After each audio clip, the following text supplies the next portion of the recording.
This is Precalculus chapter 11, lesson 2. Don't forget to smash the like button, subscribe, follow, share, right? All that. What? Hit that bell. Hit the bell. Hit the bell. Smash the bell. Smash the bell. What does that mean? Don't smash the bell because No. Do we smash the bell or do we not? just tap the bell. Just tap it. Bell lightly. Whatever. Double I click don't down on the know. bell. I'm not making money any yet. Okay. I meant for the algorithm. All right. Hyperbolas. Hyperbolas.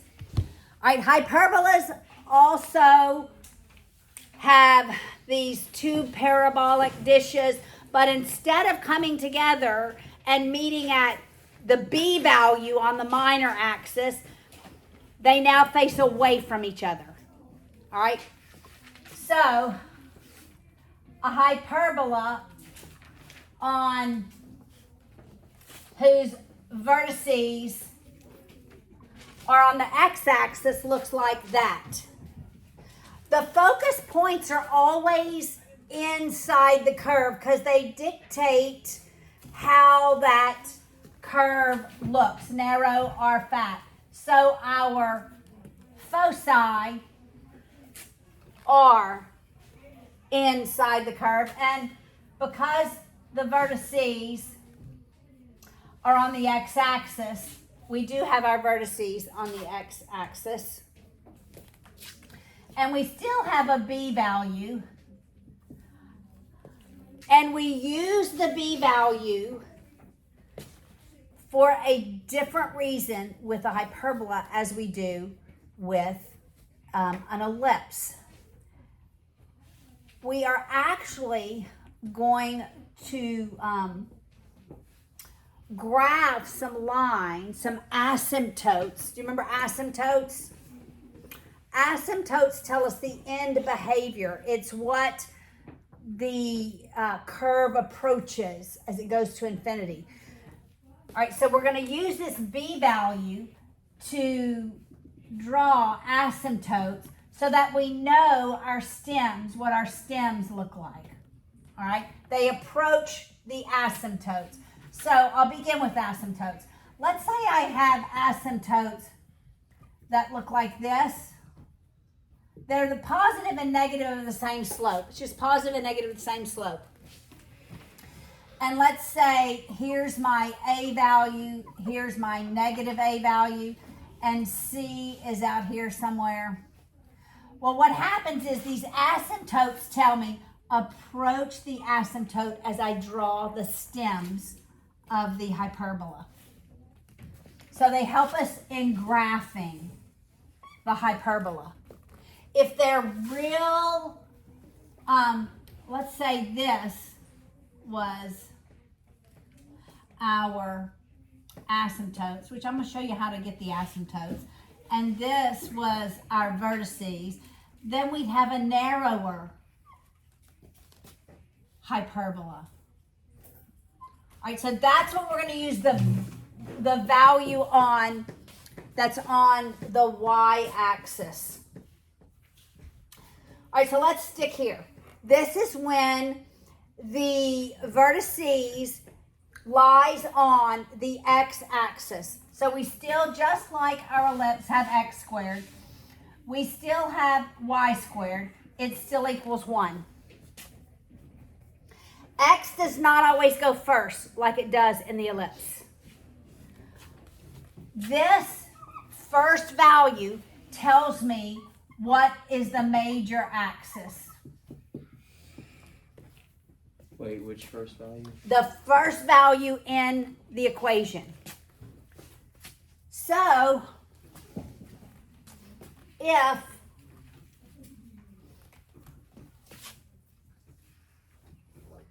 we had a hyperbola that looked like this, y squared would go first because it's the major axis. And x squared would go second. It always equals 1. You're always subtracting them. And we're always subtracting them. Whereas with the ellipse, we're always adding.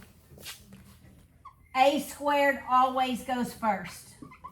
Always. Because the major axis is first.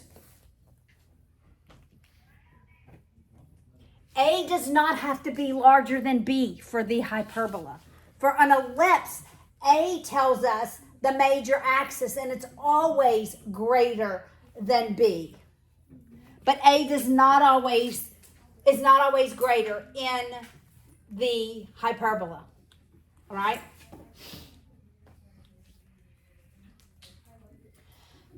Now, remember with the ellipse, we had x squared over a squared plus y squared over b squared equals 1. What was the formula for C? C equals, because when it's plus, it's minus. So this one's going to be plus. So when it's minus, it's plus. That's why I said that. That's exactly right. So when it's minus, it's plus. That's how we find our focus points. All right, now how do we find our asymptotes? Well, it's always y equals something x, because that's the equation of a line, right? It's always y equals something x. What always is multiplied by x? M. And what does m represent? Slope. And the slope equals the change in, Y. it's the change in y over the change in x. It's the change in the y value over the change in the x value. And it's plus and minus. You see that? Okay, now here. It's the change in y. What value goes with y here?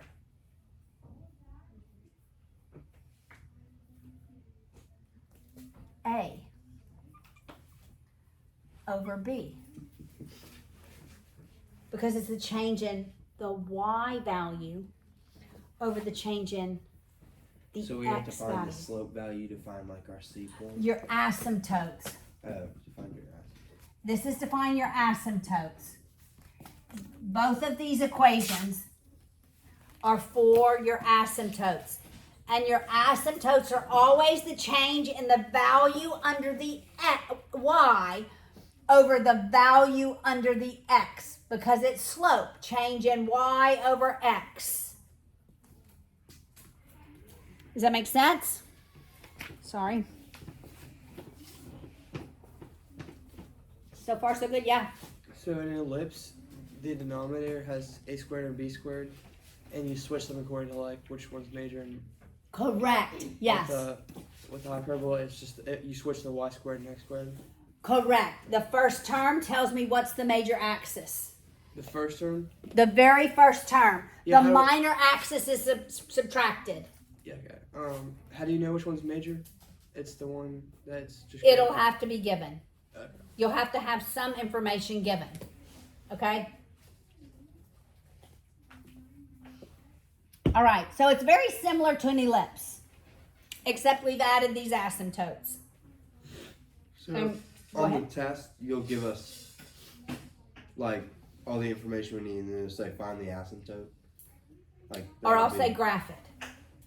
And we have to graph the asymptotes. And you have to graph the hyperbola, but you have to have the asymptotes to graph the hyperbola.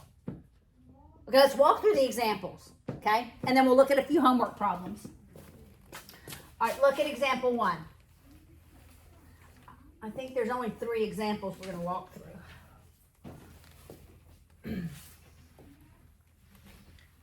All right. It says graph this. 9x squared minus 4y squared equals 36. What do I have to do first? Simplify. I have to make something equal 1. 1. Make this equal 1. So divide everything by 30. Divide every term by 36. That is correct. That was the same with the ellipse, right? So now we have x squared over 4 minus y squared over 9. Okay. What's my major axis? It's the first term, so it's 4. X is my major axis. What is my A value? 2. All right, so that's going to be at -2 and at +2, right? And it's going to open this way. How'd you know that? Because- it's on the X. Because the major axis, all right? What's my B value?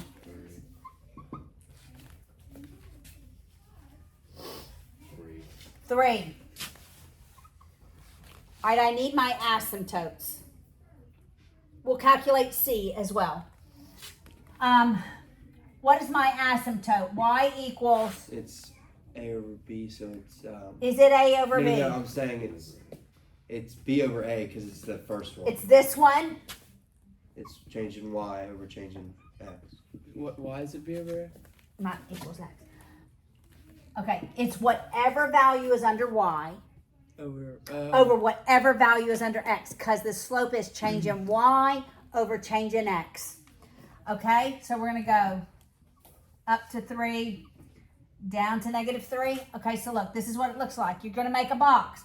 Up 3 over 2, up 3 back 2. This 3 is a little further down. Down 3 over 2, down 3 back 2. Almost like a box. You see the box? And then you're going to graph the asymptotes through the origin.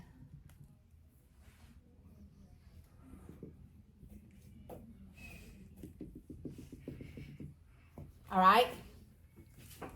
So now we have our asymptotes. Let's calculate our C value. That's our foci. What is our foci going to be? Plus, so square root A squared plus plus B squared. Which is, 9 plus 4, which is 13. yeah. So C would be negative square root of 13, positive square root of 13. It's less than 4, right? It's between 3 and 4. And we use the asymptotes to figure out how to draw our stems. Our stems approach the asymptotes as we graph it.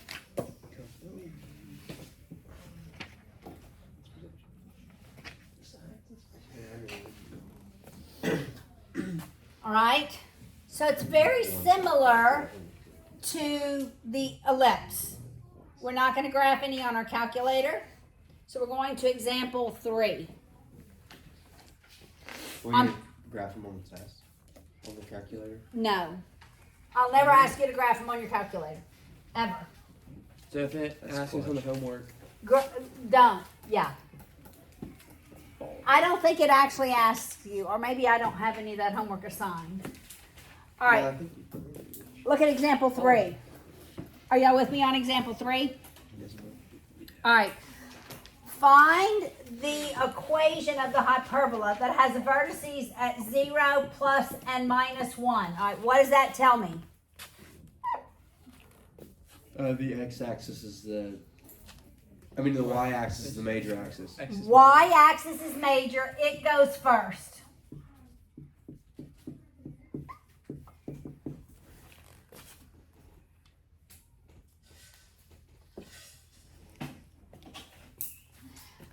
All right, and it passes through this point, 3 square root of 2. How in the world are we going to come up? Do we know A? Yes. What's A? Squared. A squared is 2. Wait. It's 1. Yes, -1 to 1, so a squared would be 2. Well, A is 1. That's where our vertex is at -1. 2, 1, which is 2, 1. It's 2 points. That's A, That's A. and that's A. But 1 squared is Ah. 1. So we don't have to write anything under there. We don't have to write over 1. Okay. But we don't know B squared. How are we going to find B squared? Is that point, is that slope? No, it's a point on the line. Can we work backwards from, well, we don't have C. All right, ladies and gentlemen, I want you to think hard. I have a point, and I have this much so far. Point. Slope. No, I have a point that lies on this graph. It really does lie on this graph, and I have an Can you equal. plug it in the X and the Y and get That's B? exactly what I'm going to do. I'm going to plug it in the X and the Y and solve for B. So it's 9 minus 2 over B squared equals 1. Add 2 Maybe over 7. Add.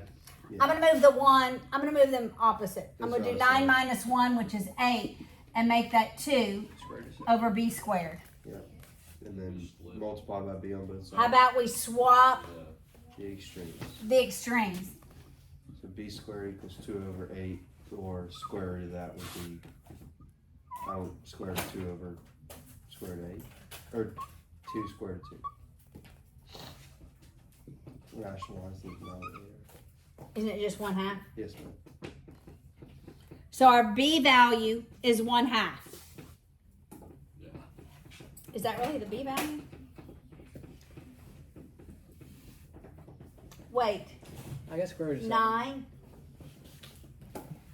Let's just make sure. The book has something different. It does have something different. 1 squared, which is just 1. This is 3 squared. It said the 9. 9 goes here, 2 goes here. Yeah. We put our X, I put the X where the Y is. That was my fault. I put X, this is Y. This is 2, and this is 9. I swapped my X's and my Y's. So 1 So equals now 1 9 over B equals squared.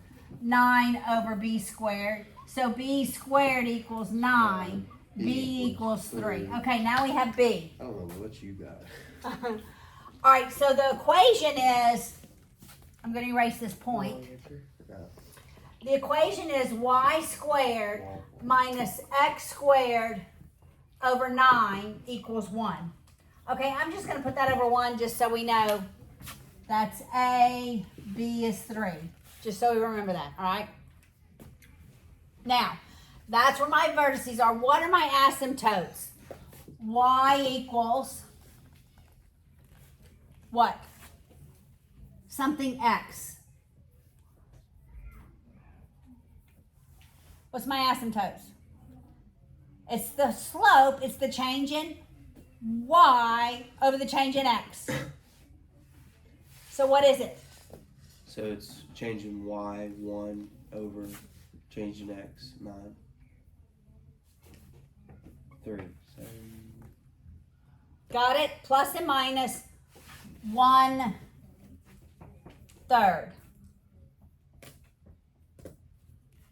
All right, so what do? I go up 1 and over 3. So it's like here, here, maybe here, and here. Here's my asymptotes. They're real skinny. It's going to be a real skinny curve. And here's the other one.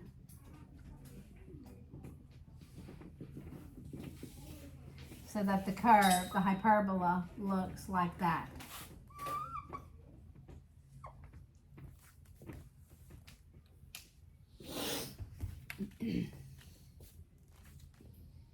All right, makes sense? Let's look at the first part of this homework. Page 707. We're going to do the same, 1 through 5. All right, is everybody with me? Everybody good so far? All right, I have a question. Look at this curve. With a hyperbola, does it, if the origin is at 0, does it ever intersect both the x and the y axis? No. The only axis it intercepts is the major axis. Okay, so keep that in mind as we read this problem 1. X intercepts plus and minus 3. What does that tell me? major axis. Major axis is x. And it's plus and minus 3.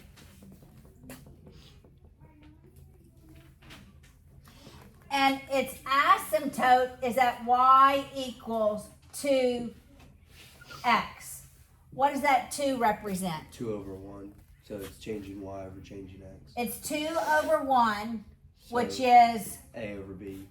it? No, A, it's b over a. it's b over a, So right?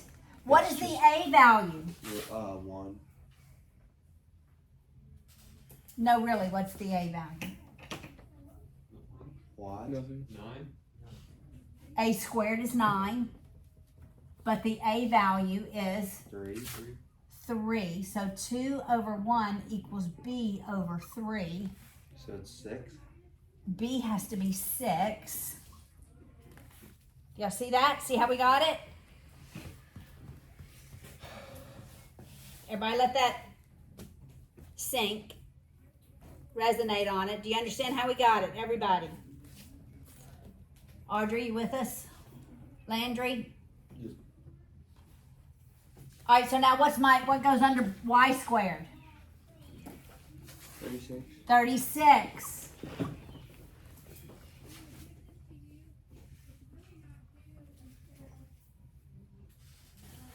All right, what about, are we ready to move to 3? So that's just the answer. That's the equation. Yes, we just wanted the equation. All right. What about number? Are we ready for number 3? All right. It tells us vertex is at 2, 0. What does that tell me? The x is the major axis.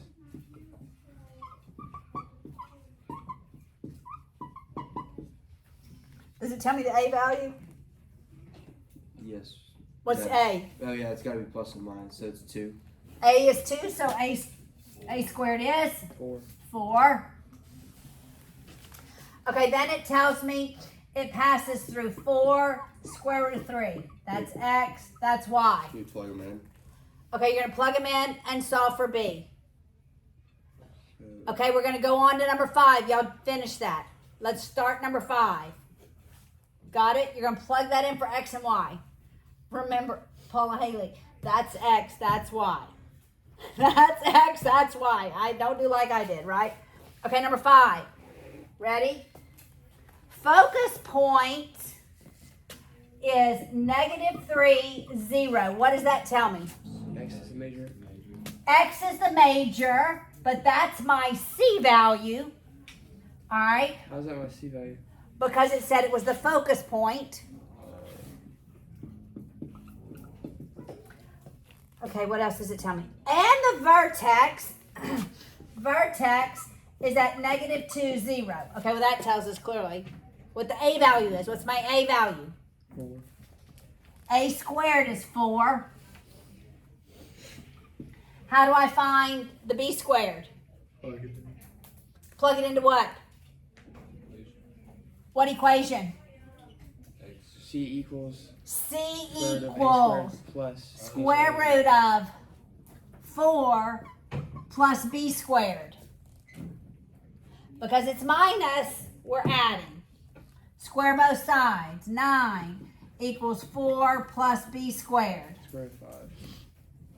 So B squared is just 5, right? Square root of 5. Well, B is the square root of 5, but B Yeah. squared is 5.